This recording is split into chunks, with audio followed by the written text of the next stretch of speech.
నమస్తే. శ్రీ గురుభ్యో నమః. శ్రీమాత్రే నమః.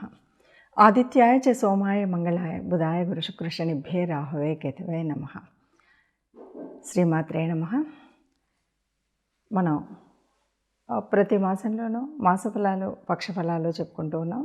అందులో భాగంగా 2024 రెండవ పక్షం అయినటువంటి జనవరి 16 నుండి జనవరి 31 వరకు గోచార రీత్యా గ్రహ సంచారంలో ఉండడం వల్ల ఒక్కొక్క రాశి వారికి వారి యొక్క ఉద్యోగ వ్యాపార వివిధ రంగాల్లో, అంటే సినీ రంగం అవ్వచ్చు, రాజకీయ రంగం అవ్వచ్చు, ఇలా వివిధ రంగాల్లో ఉన్న వారికి వారి యొక్క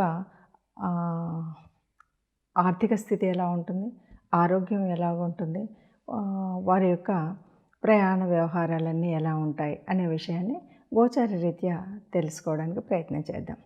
ముఖ్యంగా ఇప్పుడున్నటువంటి గోచార గమనం ఎలా ఉంది అని చూస్తే, మేషరాశిలో గురువు, కన్యారాశిలో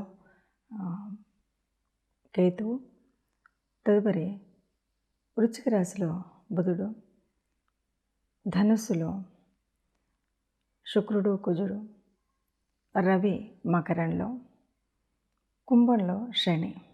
ఈ గ్రహస్థితిలో ఒక్కొక్క రాశివారికి వారి ఫలితాలు ఎలా ఉన్నాయో చూద్దాం. తదుపరి రాశి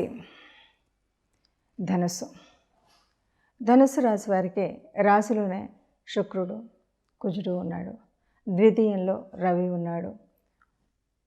ఇట్లా రవి ద్వితీయంలో ఉన్నప్పుడు ఒక డామినేటింగ్ వాయిసే ఉంటుంది. వాక్స్థానంలో రవి ఉన్నప్పుడు తాను చెప్పినట్టుగానే అందరు వినాలి అనేటువంటి భావనే ఉంటుంది. అయితే ఇది కేవలం అదొక్క భావనే కాదు, చక్కగా నిజంగా మీరు చెప్పినటువంటిది స్పష్టంగా అందరికీ అందే విధంగా ఉండేటువంటి నిజమైన సత్యం మాత్రమే ఉంటుంది.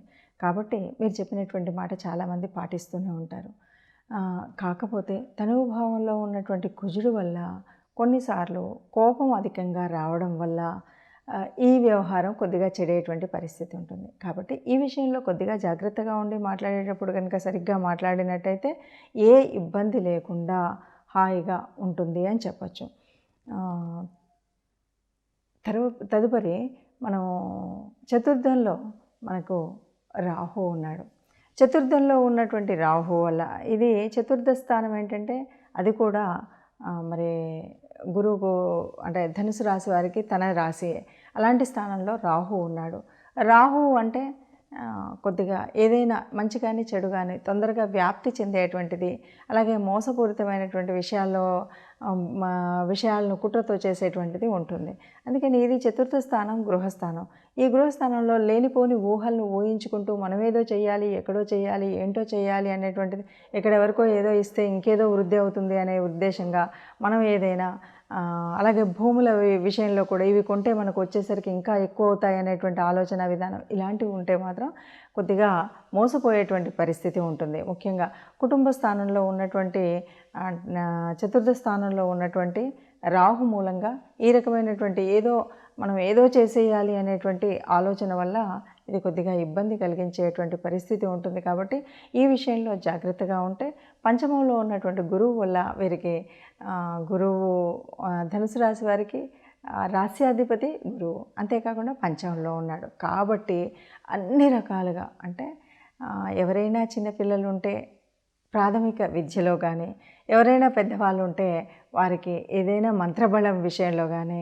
సంతానం విషయంలో, సంతానానికి అన్ని రకాలుగా వారి యొక్క చదువులో కానీ, అలాగే వారి ఉద్యోగంలో కానీ, వారి వివాహాల్లో కానీ, వారి సంతానంలో కానీ అన్నింటా వారు ఆనందపడే గురువు యొక్క కృప వారి మీద ఉంటుంది. కాబట్టి మీరు ముఖ్యంగా ధనుసు రాశి వారికి వారి సంతానం వల్ల ఆనందం కలుగుతుంది, సంతోషం కలుగుతుంది, సుఖాన్ని ఇచ్చేటువంటి పరిస్థితి ఉంటుంది. కాబట్టి కొద్దిగా చెప్పాలంటే కొంచెం చతుర్థంలో ఉన్నటువంటి రాహు విషయంలో కొద్దిగా జాగ్రత్తగా ఉండి, మనకి కోపాన్ని, ద్వితీయ భావంలో ఉన్నటువంటి కుజుడిని మనసులో పెట్టుకుంటే కోపం తెచ్చుకోకుండా ఉంటూ, ఏదైనా విషయం ఉంటే ఏదో ఒక ఇమాజినేషన్లోకి వెళ్ళకుండా, ఊహాలోకంలో బతకకుండా నిజస్థితిని కనుక ఆలోచించినట్టయితే ఏ రకమైన కష్టం లేకుండా, నష్టం లేకుండా సుఖంగా, ఆనందంగా ఈ 15 రోజులు గడుస్తాయని చెప్పొచ్చు. ఏది ఏమన్నా సరే ఇష్టదేవత ఆరాధనని మర్చిపోకుండా చేసినట్టయితే అంత ఆనందంగా ఉంటుంది అని చెప్పచ్చు. ఇప్పటి వరకు మీరు తెలుసుకున్నటువంటి ఈ రాశి ఫలితం ఎలాంటిది అంటే, గోచార రీత్యా అంటే జన్మజాతకంలో మనకున్నటువంటి గ్రహాల యొక్క స్థితి, యుతి, దృష్టి వాటిని బట్టి ముఖ్యంగా కనిపిస్తున్నప్పటికీ కొంతవరకు మనకు మన జన్మజాతకం తెలియదు, లేదా ఈ వారం వరకే కదా అనుకున్నప్పుడు గోచార రీత్యా మనం చూస్తూ ఉంటాం. గోచార రీత్యా ఉన్నటువంటి వాటిని ఎగ్జాక్ట్గా, యాక్యురేట్గా లేదు అనడానికి వీల్లేదు. ఎందుకంటే కేవలం 30-40% వరకే మనకు ఇది ఫలితం కనిపిస్తుంది. మనకు జన్మజాతకంలో కూడా ఈ గ్రహాలు ఇలాంటి పరిస్థితిలో ఉంటే అప్పుడు మనకు 100% కనిపిస్తుంది. లేదంటే 30-40 మనకు ఈ ఫలితాలు కనిపిస్తాయి. మరి 30-40 ఉన్నప్పుడు ఎందుకు తెలుసుకోవాలి అంటే, దీనివల్ల కూడా ఏదైనా మనకి అంటే ప్రయాణాల వల్ల కానీ, లేకపోతే ఏదైనా ఆర్థిక ఇబ్బందులు కానీ రాబోతున్నాయి, లేకపోతే ఏదైనా ఆనందకరమైన విషయం రాబోతుంది అన్నప్పుడు దాన్ని ముందుగా తెలుసుకున్నప్పుడు రాబోయే కష్టాన్ని అడ్డుకోవడానికి కానీ, రాబోయే అనారోగ్యాన్ని తట్టుకోవడానికి కానీ మనం చేయవలసినటువంటి పరిహారాలు ఏమైనా ఉంటే చేసుకోవడానికి వీలుగా మనము ఇలా ముందు తెలుసుకోవడం అనేటువంటి పద్ధతి. ఏది ఏమైనా మనం ఈ చిన్న పరిహారాలు చేసుకున్నప్పుడు అందరికీ ఆనందంగా ఉంటుంది, సుఖంగా ఉంటుంది. జీవితకాలంలో కష్టం అనేది తప్పకుండా ఉంటుంది. అయినప్పటికీ ఆ కష్టాన్ని ఈజీగా మనం బయటపడేటువంటి ప్రయత్నమే ఈ గోచార రీత్యా మనం చెప్పుకునేటువంటి ఫలితాలు. అందరూ సుఖంగా ఉండాలి, అందులో మనం ఉండాలి, అందరం ఆనందంగా ఉండాలి. సర్వే జనా సుఖినో భవంతు. నమస్తే.